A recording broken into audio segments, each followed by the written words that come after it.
नमस्कार साथियों। आज हम जेपीएससी पेपर 2 अर्थात झारखंड स्पेशल का महत्वपूर्ण एमसीक्यू प्रैक्टिस सेशन करने जा रहे हैं।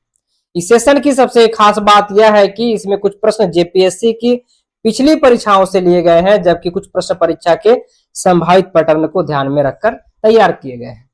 इसलिए मेरी आप सभी से एक छोटी सी अपील है, हर प्रश्न को ध्यान से पढ़िए, पहले स्वयं उत्तर सोचिए, फिर अपना उत्तर कमेंट में लिखिए। तो बिना समय गवाए आइए शुरू करते हैं आज का झारखंड स्पेशल।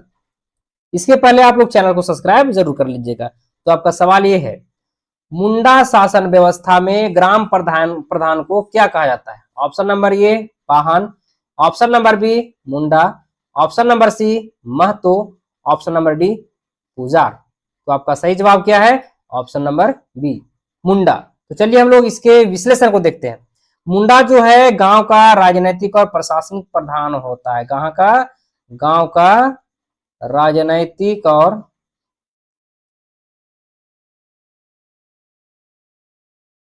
प्रशासनिक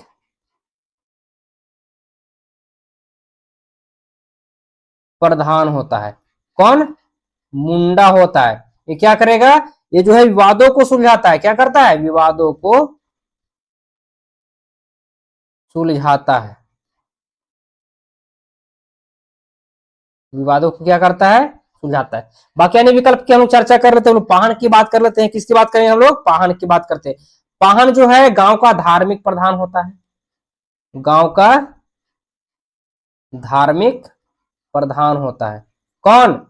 पाहन। कौन होता है गांव का धार्मिक प्रधान? पाहन होता है। अब लोग महतो की बात कर लेते हैं। ऑप्शन नंबर सी की बात करते हैं कि कुछ मुंडा गांवों में मुंडा का सहयोगी या संदेश वाहक होता है। यानी कि कुछ मुंडा गांव में, कहा? कुछ मुंडा गांवों में मुंडा का सहयोगी या मुंडा का सहयोगी या संदेश वाहक होता है। कौन? तो महतो संदेश वाहक होता है। अब हम ऑप्शन नंबर डी पुजार की बात करते हैं। धार्मिक कार्यों में पाहन का सहायक। धार्मिक कार्यों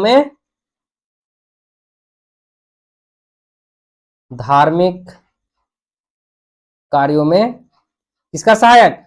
पाहन का सहायक। तो चलिए चलते हैं हम लोग अगले सवाल की ओर। अगला सवाल कहता है मुंडाओं के ग्राम प्रधान यानी कि मुंडा का पद कैसा होता है? ऑप्शन नंबर ए निर्वाचित, ऑप्शन नंबर बी मनोनीत, ऑप्शन नंबर सी वंशानुगत, ऑप्शन नंबर डी इनमें से कोई नहीं। तो आपका सही जवाब है ऑप्शन नंबर सी वंशानुगत। तो चलिए इसके विश्लेषण को हम लोग देखते हैं। परंपरा के अनुसार, किसके अनुसार? परंपरा के अनुसार ये जो पद जो होता है पिता के बाद, किसके बाद? पिता के बाद ये जो है उसके बड़े पुत्र को स्वतः प्राप्त होता है। पिता के बाद उसके बड़े पुत्र को ये क्या होता है? स्वतः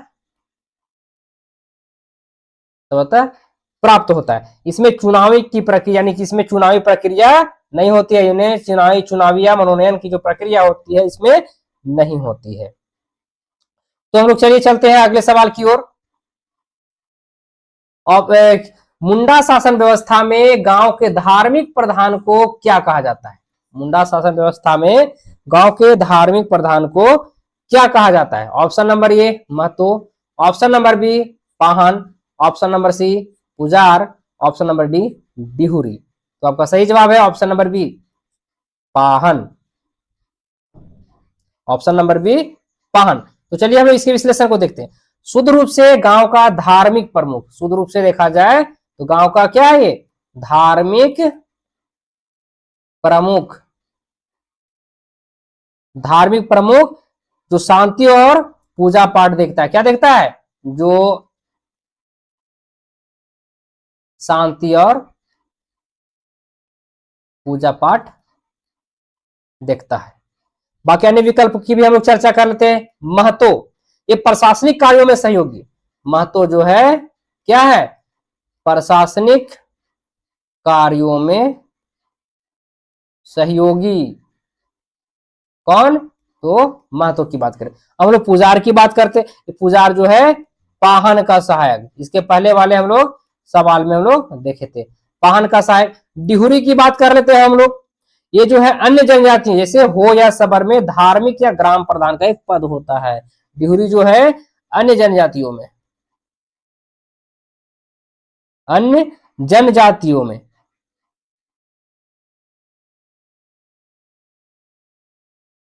एक प्रकार से क्या है, हो या सबर, हो या सबर में धार्मिक या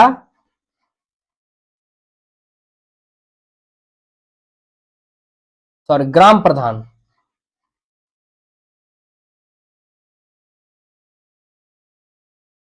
हम लोग ग्राम प्रधान की बात करेंगे। ग्राम प्रधान का एक प्रकार से क्या है, पद है, उसको क्या कहेंगे, डिहुरी कहेंगे। तो चलिए हम लोग चलते हैं अगले सवाल की ओर।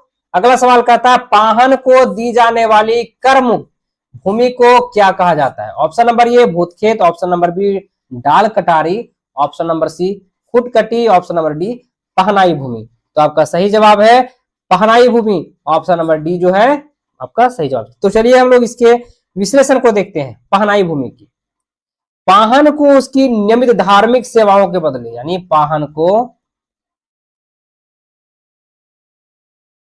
उसकी नियमित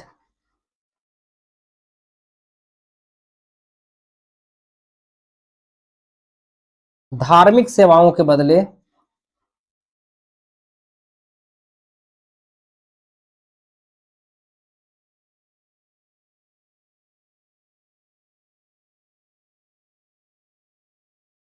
धार्मिक सेवाओं के बदले मिलने वाली विशेष लगान मुक्त भूमि होती है। मिलने वाली विशेष लगान मुक्त भूमि होती है, भूमि होती है। उसे क्या कहेंगे, पहनाई भूमि कहते हैं। क्या कहते हैं, पहनाई भूमि। ऑप्शन नंबर हम लोग डी की देख लिए। ऑप्शन डी की हम लोग चर्चा करें, बाकी अन्य विकल्पों की और विश्लेषण को देखते हैं। भूतखेत की हम लोग बात कर रहे थे, किसी बात करेंगे हम लोग भूतखेत। ये जो है दुष्ट आत्माओं की विशेष पूजा हेतु, दुष्ट आत्माओं की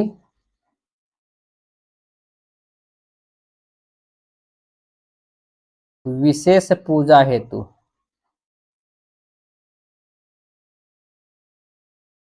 विशेष पूजा हेतु। अब हम लोग बात करेंगे यहाँ पे ऑप्शन नंबर बी की बात कर लेते हैं हम लोग। डाल कटारी की चर्चा करेंगे हम लोग। सरहुल जैसे त्योहारों पर पूजा वेदी के लिए, किसके, सरहुल जैसी पूजा पर, या सरहुल जैसे त्योहारों पर पूजा वेदी के लिए, त्योहारों पर पूजा वेदी के लिए,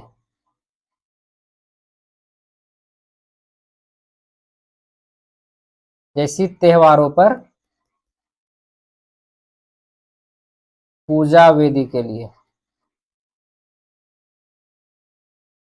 हम लोग ऑप्शन नंबर सी की हम लोग बात करते हैं। हम लोग पूरे मुंडा परिवार की सामूहिक भूमि खुटकटी कहलाती, क्या कहलाई, खुटकटी कहलाती है। यानी पूरे मुंडा परिवार की, पूरे मुंडा परिवार की सामूहिक भूमि, सामूहिक भूमि क्या कहलाएगा, खुटकटी। तो चलिए चलते हैं अगले सवाल की ओर। मुंडा गांव में पंचायत की बैठक कहाँ होती है। मुंडा गांव में पंचायत की बैठक कहाँ होती है। ऑप्शन नंबर ए सरना, ऑप्शन नंबर बी अखड़ा, ऑप्शन नंबर सी शासन, ऑप्शन नंबर डी देसाउली। तो आपका सही जवाब क्या है, ऑप्शन नंबर बी अखड़ा। तो चलिए इसके विश्लेषण को देखते हैं। गांव के बीच का खुला स्थान, गांव के बीच का खुला स्थान जहां सांस्कृतिक नृत्य, जहां सांस्कृतिक नृत्य और पंचायत की बैठकें होती है, और क्या होती है, पंचायत की बैठकें होती है, वो क्या कहलाएगा, अखड़ा कहलाएगा। बाकी अन्य तीन विकल्प को भी हम लोग देख लेते हैं। बात करते हैं ऑप्शन नंबर ये, यानी सरना की हम लोग बात कर लेते हैं। ये क्या है, पवित्र पूजा स्थल है। सरना क्या है, पवित्र पूजा स्थल है। क्या है? पवित्र पूजा स्थल है। वही लोग शासन की बात कर लेते हैं हम लोग, तो मुंडाओं का शमशान स्थल, मुंडाओं का शमशान स्थल, मुंडाओं का शमशान स्थल क्या कहलाएगा? शासन कहलाएगा। अब लोग बात तेसाउली की बात करते हैं, ये ग्राम देवी और उनका निवास स्थान। तेसाउली क्या है? ग्राम देवी और उसके उनके निवास स्थान, उनका निवास स्थान। तो चलिए हम चलते हैं अगले सवाल की ओर। मुंडा शासन व्यवस्था में पढ़ा क्या है?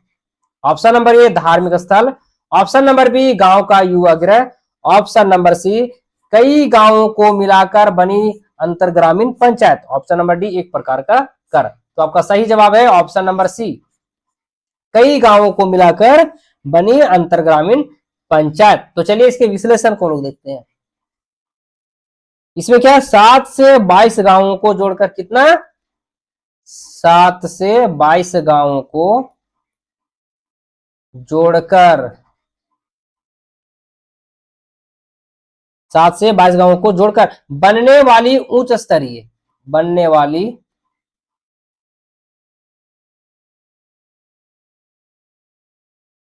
और अंतर ग्राम पंचायत स्तर और अंतर ग्राम पंचायत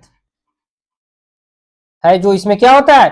बड़े बड़े विवाद को सुलझाया जाता है। क्या होता है? बड़े बड़े विवाद यहाँ पे सुलझती है। क्या होती है? बड़े बड़े विवाद यहाँ पे सुलझती है। और मुंडाओं के जो यहाँ युवा गृह को गति घोड़ा कहा जाता है। मुंडाओं के युवा गिरह को क्या कहा जाता है? गिती ओड़ा कहा जाता है। आप लोग गौर से एक बार वीडियो को पीछे वाली पिछली क्लास की वीडियो को देखिएगा, तो किसकी चर्चा वहां भी हुई है। गिती ओड़ा कहते हैं। क्या कहते हैं उसे? गिती ओड़ा कहते हैं। बाकी अन्य विकल्प की हम लोग चर्चा कर लेते हैं। हम लोग बात करते हैं यहाँ पे, हम लोग किसकी बात करेंगे? हम लोग यहाँ पे एक धार्मिक स्थल की बात होगा ही नहीं, गांव का युवा गिरह की तो बात ही होगा ही नहीं, और क्या इसमें ऑप्शन नंबर सी जो आपका सही जवाब है, हर एक प्रकार का इसमें चर्चा होगा ही नहीं। तो चलिए हम चलते हैं अगले सवाल की ओर। पढ़ा पंचायत का सर्वोच्च अधिकारी कौन होता है? ऑप्शन नंबर ए पढ़ा राजा, ऑप्शन नंबर बी ठाकुर, ऑप्शन नंबर सी दीवान, ऑप्शन नंबर डी कोतवाल। तो आपका सही जवाब है ऑप्शन नंबर ए पढ़ा राजा। ऑप्शन नंबर ए पढ़ा राजा क्या आपका सही जवाब है। तो चलिए हम लोग इसके विश्लेषण को देखते हैं। अंतरग्रामीण पंचायत का सर्वोच्च राजनीतिक प्रमुख और अंतिम अपीलीय न्यायालय होता है, यानी हम कहेंगे सर्वोच्च राजनीतिक प्रमुख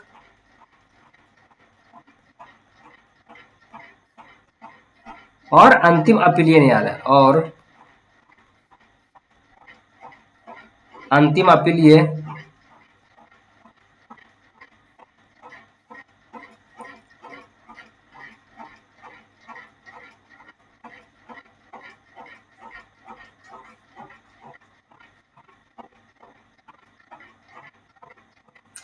अंतिम अपीलीय न्यायालय होता है। क्या होता है? न्यायालय होता है। तो किसकी बात कर रहे हैं हम लोग? पढ़ा राजा की बात कर रहे हैं कि अंतरग्रामीण पंचायत यानी पढ़ा का जो सर्वोच्च राजनीतिक प्रमुख और अंतिम अपीलीय न्यायालय होता है, उसे क्या कहा जाता है? पढ़ा राजा कहा जाता है। क्या कहा जाता है उसे? पढ़ा राजा कहा जाता है। चलिए हम लोग अन्य विकल्प की ओर हम लोग चलते हैं। ठाकुर की बात करते हैं, ये राजा का सहायक। ठाकुर जो है क्या है? राजा का सहायक, राजा का सहायक। दीवान की बात करते हो, प्रधानमंत्री या मुख्य कार्यकारी, प्रधानमंत्री या मुख्य कार्यकारी। अब लोग बात करते हैं इसमें कोतवाल की बात कर लेते हैं, यानी क्या है? पुलिस प्रमुख। ये क्या पढ़ा पंचायत में ये कोतवाल किसको? पुलिस प्रमुख को कोतवाल कहा जाता था। चलिए चलते हैं अगले सवाल की ओर हम लोग। चैनल पे अगर आप लोग नए हैं तो चैनल को सब्सक्राइब जरूर कर ले।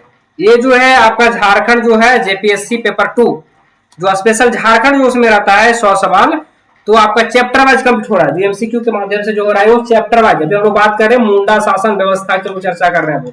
किसकी बात कर रहे हैं? मुंडा शासन व्यवस्था की बात कर रहे हैं।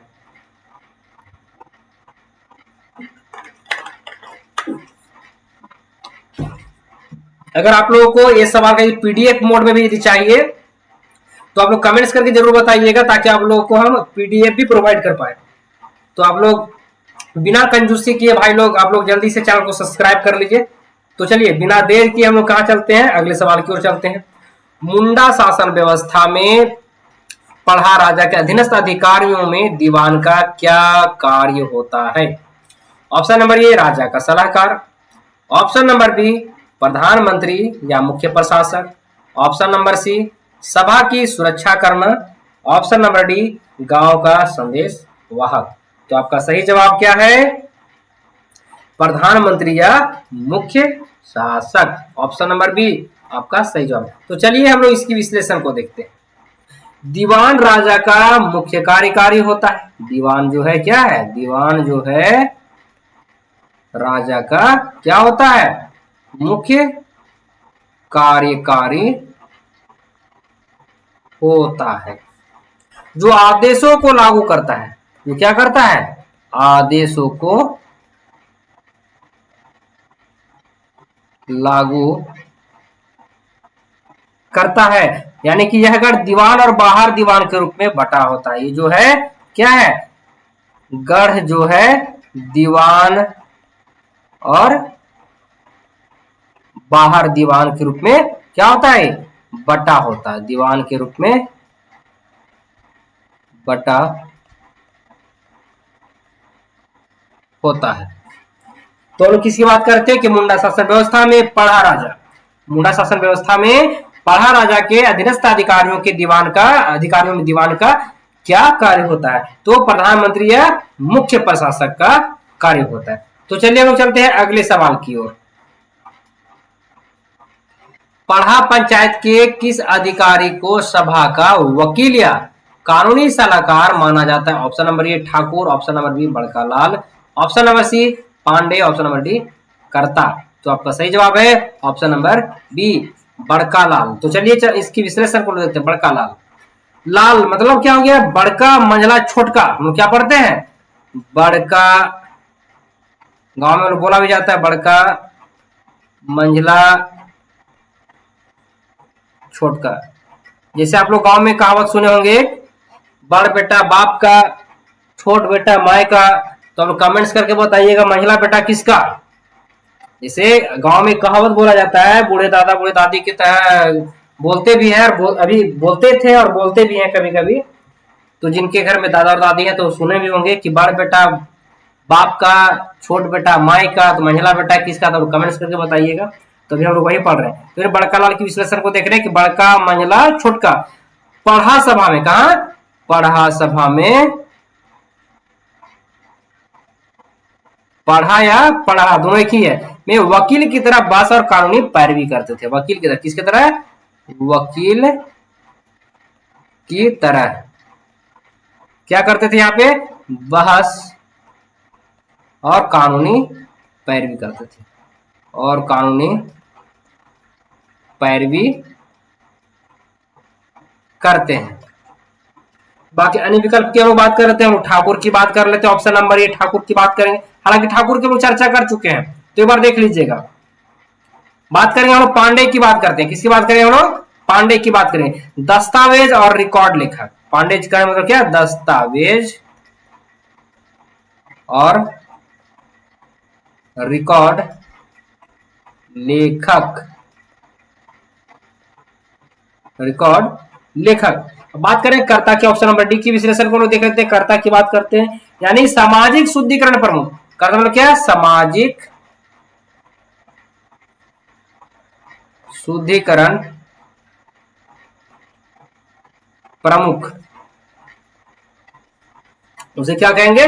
कर्ता कहेंगे। पढ़ा पंचायत में सामाजिक शुद्धिकरण प्रमुख को क्या कहता है? कर्ता कहा जाता है। तो बिना देर किए चलिए चलते हैं हम लोग अगले सवाल की ओर। आपका सवाल कहता है, मुंडाओं के पारंपरिक समाज में खुट शब्द का क्या अर्थ है? ऑप्शन नंबर ए गांव, ऑप्शन नंबर बी परिवार या एक ही पूर्वज की संतान, ऑप्शन नंबर सी जमीन का टुकड़ा, ऑप्शन नंबर डी धार्मिक अनुष्ठान। तो आपका सही जवाब क्या है? ऑप्शन नंबर बी, यानी कि परिवार या संतान। मुंडा भाषा में खुद का अर्थ जो है एक मूल पूर्वज से निकला हुआ है, यानी कि एक मूल पूर्वज से निकला हुआ है। और विशिष्ट वंश या परिवार की शाखा है। और गांव को क्या कहा जाता है? गांव को हातू कहा जाता है। क्या कहा जाता है? हातू कहा जाता है। तो चलिए चलते हैं हम लोग अगले सवाल की ओर। आपका अगला सवाल क्या कहता है भाई? मुंडा शासन व्यवस्था में गांव के धार्मिक कार्यों में पाहन का सहयोगी कौन होता है? Option number A Mahato, option number B पुजार या पनभरा, ऑप्शन नंबर सी घटवाल, ऑप्शन नंबर डी चवार। तो आपका सही जवाब है ऑप्शन नंबर बी पुजार या पनभार। तो चलिए इसके विश्लेषण को देखते हैं। ये जो है पाहन का मुख्य सहायक होता है, वाहन का मुख्य सहायक होता है। कौन? पुजारिया पनभरा, जो पूजा सामग्रियां और पवित्र जल संभालता है। क्या करेगा? जो पूजा सामग्रियां और पवित्र जल और पवित्र जल, यानी कि घड़े का पानी की बात हो रहा है। किसकी बात हो रहा है? घड़े का पानी की बात हो रहा है। इसको क्या करता है? संभालता है। तो लोग चलिए चलते हैं अगले सवाल की ओर। अगला सवाल आपका कहता है मुंडा जनजाति में, कहा? मुंडा जनजाति में मृत पूर्वजों की हड्डियां, मुंडा जनजाति में मृत पूर्वजों की हड्डियां जहां दफनाई जाती है उस स्थान को क्या कहते हैं? ऑप्शन नंबर ए सरना, ऑप्शन नंबर बी अखड़ा, ऑप्शन नंबर सी शासन, ऑप्शन नंबर डी शासन दीरी। तो चलिए हम लोग चलते हैं, देखते हैं कौन सा ऑप्शन आपका सही है। ऑप्शन नंबर सी, यानी कि शासन। चलिए शासन की विशेषण को लोग देखते हैं। यह मुंडाओं का शासन या कब्रिस्तान है। ये क्या है? मुंडाओं का, किसका? मुंडाओं का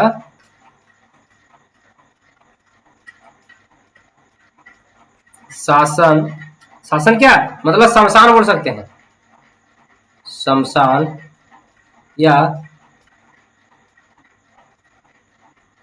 कब्रिस्तान है जहां पूर्वजों की अस्थियां दफनाई जाती है। यहाँ पे क्या होती है? पूर्वजों की अस्थियां दफनाई जाती है। कहां पे? शमशान या कब्रिस्तान में। अब यहाँ पे हम सरना की भी बात कर लेते हैं और अखड़ा की भी हम लोग बात कर लिए। बात यहाँ पे शासनदीरी यानी ऑप्शन नंबर डी की लोग चर्चा करते हैं। ये शासन स्थल पर गाड़ा जाने वाला पत्थर का बड़ा शिलाखंड है। क्या है? ये जो शमशान में गाड़ा जाने वाला कि शासन स्थल पर क्या करने वाला? गाड़ा जाने वाला, गाड़ा जाने वाला क्या? एक प्रकार से पत्थर का बड़ा शिलाखंड है, पत्थर का बड़ा शिलाखंड है। तो चलिए चलते हैं अगले सवाल की ओर। अगला सवाल आपका कहता है मुंडा शासन व्यवस्था में, कहां पर? मुंडा शासन व्यवस्था में गांव के संदेशों को ग्रामीणों तक पहुंचाने का कार्य मुख्य रूप से कौन करता है? ऑप्शन नंबर ए महतो या डाकुआ, ऑप्शन नंबर बी दीवान, ऑप्शन नंबर सी कोतवाल, ऑप्शन नंबर डी पांडे। तो चलिए इसका सवाल सही जवाब क्या होगा? ऑप्शन नंबर ए महतो या डाकुआ की हम लोग डाकुआ की बात करेंगे। चलिए इसके विश्लेषण को देखते हैं। डाकुआ गांव स्तर का संदेशवाहक है। गांव स्तर पर क्या है? डाकुआ जो है संदेश वाहक है। क्या है? संदेश वाहक है, जो ढोल पीटकर क्या करके, जो ढोल पीटकर या घर घर जाकर क्या करके, या घर घर जाकर पंचायत बैठक मुंडा के आदेशों की क्या करता है? मुनादी करता है। यानी कि क्या कर सकता है? घर घर जाकर पंचायत बैठक, घर जाकर या घर घर जाकर पंचायत बैठक या मुंडा के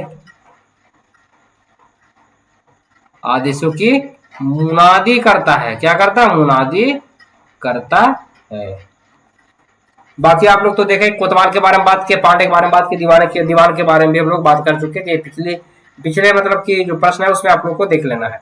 चलते हैं नेक्स्ट सवाल की ओर। अगला सवाल कहता है दुष्ट आत्माओं और भूत प्रेत से गांव की रक्षा के लिए पाहन द्वारा की जाने वाली पूजा के बदले मिलने वाली भूमि को क्या कहते हैं? ऑप्शन नंबर ए डाल कटारी भूमि, ऑप्शन नंबर बी पहनाई भूमि, ऑप्शन नंबर सी भूत खेता, ऑप्शन नंबर डी जाहिर थान। तो आपका सही जवाब है ऑप्शन नंबर सी भूत खेता। तो चलिए इसके विश्लेषण को देखते हैं हम।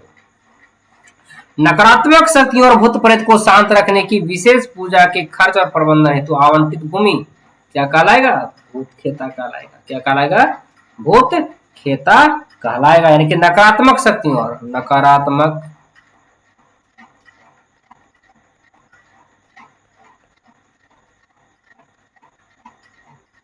नकारात्मक शक्तियों और भूत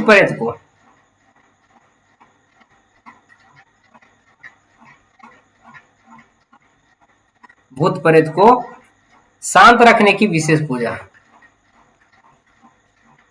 शांत रखने की क्या है? विशेष पूजा। क्या? विशेष पूजा के खर्च और प्रबंधन हेतु, विशेष पूजा के खर्च और प्रबंधन हेतु आवंटित भूमि क्या कहलाएगा? भूत खेता कहलाएगा। क्या कहलाएगा? भूत खेता कहलाएगा। तो बाकी हम लोग डाल कटारी भूमि की बात कर लिए, हम लोग पहनाई भूमि की हम बात कर लिए हैं, तो हम लोग जाहिर थान की बात करते हैं। ऑप्शन नंबर डी की विश्लेषण को देखते हैं। ये संथालों का पूजा स्थल जाहिर थान जो है क्या है? संथालों का पूजा स्थल है। क्या है? पूजा स्थल है। तो चलिए चलते हैं अगले सवाल की ओर। अगला सवाल कहता है पढ़ा पंचायत में, कहा के लोग बात कर रहे हैं? पढ़ा पंचायत में मुकदमों के फैसले और नियम बनाने का अधिकार किसे होता है? ऑप्शन नंबर ए केवल पढ़ा राजा को, ऑप्शन नंबर बी केवल दीवान को, ऑप्शन नंबर सी पूरे पढ़ा दीवान और उपस्थित अधिकारियों की आम सहमति से, ऑप्शन नंबर डी पाहन को। तो आपका ऑप्शन नंबर सी क्या है? सही जवाब है। क्या है? सवाल क्या था कि पढ़ा पंचायत में, कहा के लोग बात कर रहे हैं? पढ़ा पंचायत में मुकदमों के फैसले और नियम बनाने का अधिकार किसे होता है? तो पूरे पढ़ा दीवान और उपस्थित अधिकारियों की आम सहमति से। तो चलिए हम लोग चलते हैं ऑप्शन नंबर सी के विश्लेषण को हम लोग देखते हैं।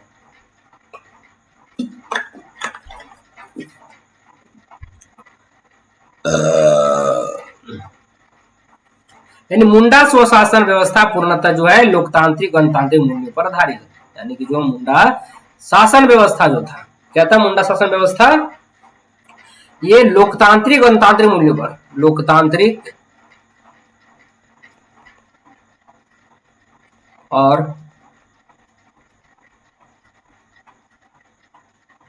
गणतांत्रिक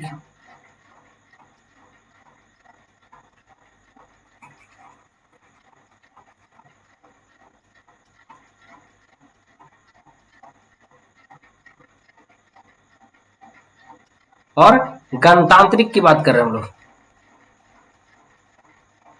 गणतांत्रिक मूल्य पर क्या है? एक प्रकार से ये आधारित है। कौन? मुंडा शासन व्यवस्था, जहां सभी अधिकारियों और बुजुर्गों की आम सहमति से क्या होता है? न्याय किया जाता है। तो चलिए हम लोग चलते हैं अगले सवाल की ओर। अगला सवाल कहता है मुंडा समाज में खुट कटीदार किसे कहा जाता है? ऑप्शन नंबर ए जो लगान वसूल करता है, ऑप्शन नंबर बी जो जंगलों को साफ करके खेती योग्य भूमि तैयार करता है और गांव बसाता है, ऑप्शन नंबर सी जो केवल धार्मिक पूजा करता है, जो केवल धार्मिक पूजा करता है, ऑप्शन नंबर डी जो पढ़ा राजा का अंगरक्षक होता है। तो आपको ऑप्शन नंबर बी सही जवाब है, जो जंगलों को साफ करके खेती योग्य भूमि तैयार करता है और गांव को बसाता है। तो चलिए हम चलते इसके विश्लेषण को देखते हैं। मुंडा इतिहास में जिन परिवारों ने सबसे पहले घने जंगलों को साफ करके कृषि योग्य भूमि बनाई और नए गांव फुटकटी गांव बना बसाए, उन्हें फुटकटीदार कहा जाता है। तो चलिए इसके लिख कर इसे विश्लेषण को समझते हैं। यानी मुंडा इतिहास में किससे बात कर रहे हैं हम लोग? मुंडा इतिहास में क्या होता है? जिन परिवारों ने, किसकी बात कर रहे हैं हम लोग? जिन परिवारों ने सबसे पहले घने जंगलों को, सबसे पहले क्या किया? घने जंगलों को साफ करके कृषि योग्य भूमि बनाई। क्या की? साफ करके, साफ कर क्या किया गया? इसमें कृषि योग्य भूमि बनाई।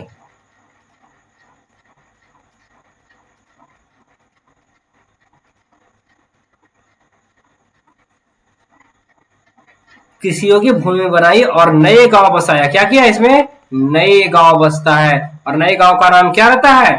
खुटकटीदार। क्या रहेगा उसका नाम? पहले खुटकटी, पहले क्या रहेगा?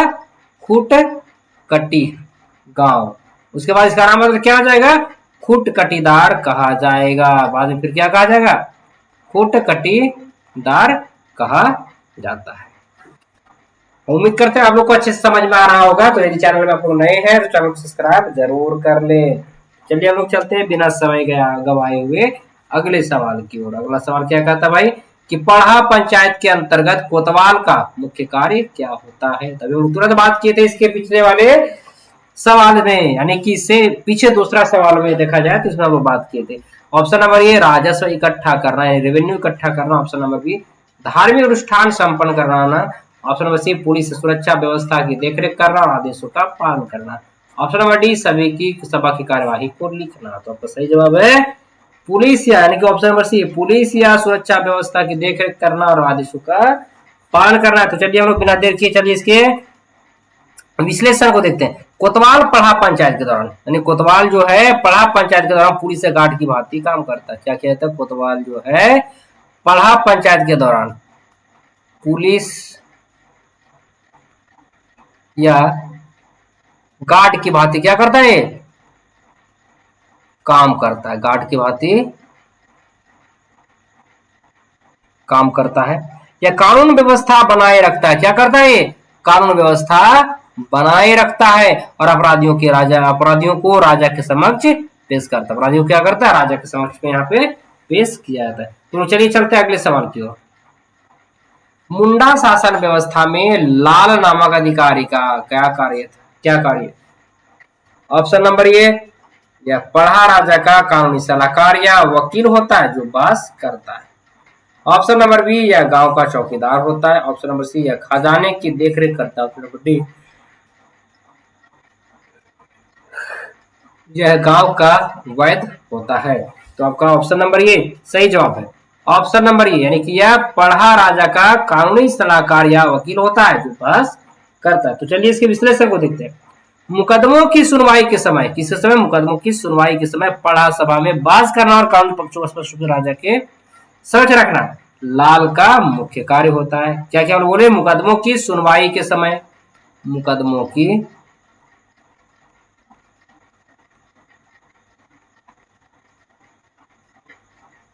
सुनवाई के समय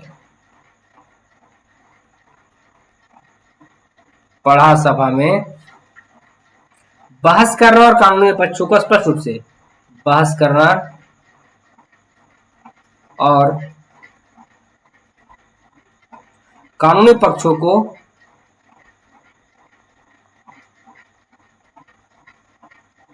स्पष्ट रूप से राजा के समक्ष क्या करना होता है? राजा के समक्ष रखना।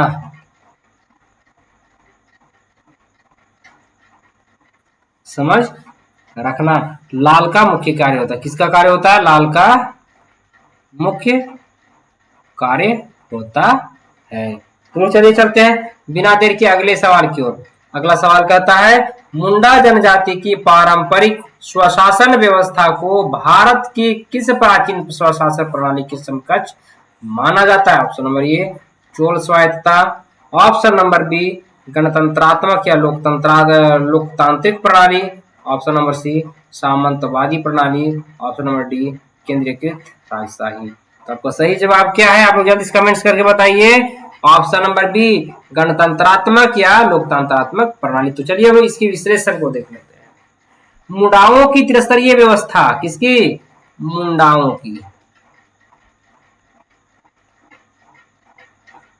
की त्रिस्तरीय व्यवस्था। त्रिस्तरीय व्यवस्था में क्या है, यानी कि गांव का मतलब क्या हो गया, पढ़ा। गांव का मतलब क्या हो गया, पढ़ा। और सामूहिक निर्णय प्रक्रिया प्राचीन भारतीय गणराज्यों जैसे कि लिच्छवी समतुल्य लोकतांत्रिक यहाँ पे मानी जाती है। तो लोग चलिए चलते हैं अगले सवाल की ओर, अंतिम सवाल की ओर लोग चलते हैं। मुंडा ग्राम पंचायत का मुख्य कार्य निम्नलिखित में से कौन सा है? ऑप्शन नंबर ए आपसी झगड़ों और विवादों का निपटारा करना, ऑप्शन नंबर बी पर्व त्योहारों की तिथि तय करना, ऑप्शन नंबर सी सामाजिक नियमों का उल्लंघन करने वालों को दंडित करना, ऑप्शन नंबर डी उपरोक्त में से सभी। तो आपका सही जवाब है उपरोक्त सभी, यानी ऑप्शन नंबर डी आपका क्या है, सही जवाब है। सवाल अब क्या था कि मुंडा ग्राम पंचायत का मुख्य कार्य में से कौन सा है? तो आपसी झगड़ों और विवादों को निपटारा करना, पर्व की नीति तय करना, सामाजिक नियमों को उल्लंघन करने वाले को दंडित करना, और ऑप्शन नंबर डी क्या है, उपरोक्त सभी। यानी ग्राम पंचायत स्तर पर न्यायिक विवाद निपटारा, प्रशासनिक, सामाजिक नियम और धार्मिक सांस्कृतिक अर्थात पर्वों की तिथि सभी कार्यों का संपादन सामूहिक रूप से करती है। तो क्या बात करते कि ग्राम पंचायत जो है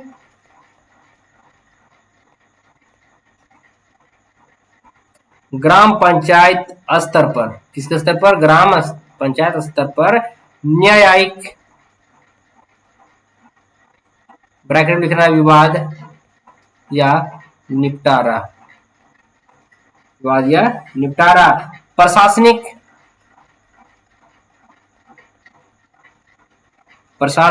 सामाजिक नियम, प्रशासनिक का मतलब क्या है, सामाजिक न्याय, और धार्मिक सांस्कृतिक और